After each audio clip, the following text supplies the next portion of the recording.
Good evening, everyone. This is Henry Gambell with simplertrading.com, and in tonight's free video, I wanted to look at some ideas around open interest.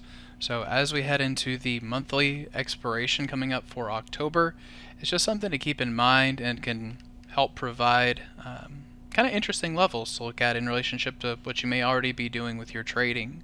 So some of these that I wanted to look at with you start off with Microsoft. So we're going to have just a very basic chart here, and then we're going to pull up the options chain just right next to it, and we can pin that on top as we go through these ideas. But this is just based off of looking at the chart. I think most of us could agree that Microsoft is a little bit range bound, and it's been very choppy. As we think about what it might do into this Friday, it's worth taking a look at the idea that there is a lot of open interest at these strikes. So there is some vested interest in expiring near that area, because that's where most of the premium will decay in this, and the funds that are writing these options tend to make the most money. So I think that into this Friday, keeping that level in Microsoft in focus is one spot to look at. Another way that you can look at it, kind of the inverse here a little bit in PayPal, is to look at the idea that someone is trying to call a low in PayPal.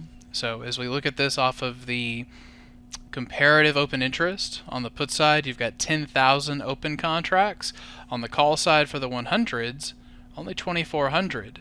So of the two, I think there's a much heavier weighting in, us staying above 100 for that particular, batch of open interest, and that's one way to look at it.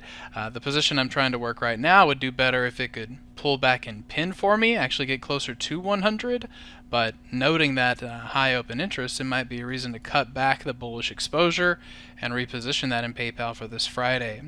The last spot is going to be a little bit of a different kind of trade, and I don't know if you kind of have to be willing to sell these naked at the same time. There's no reason why you couldn't do it as a vertical, but look at the idea that Southern did not have a very good close today, and when you look at the most open interest here, you have this sore thumb effect at the looking right here at the $60 call strike. Also remember that as they sit right now, the options are only worth 92 cents.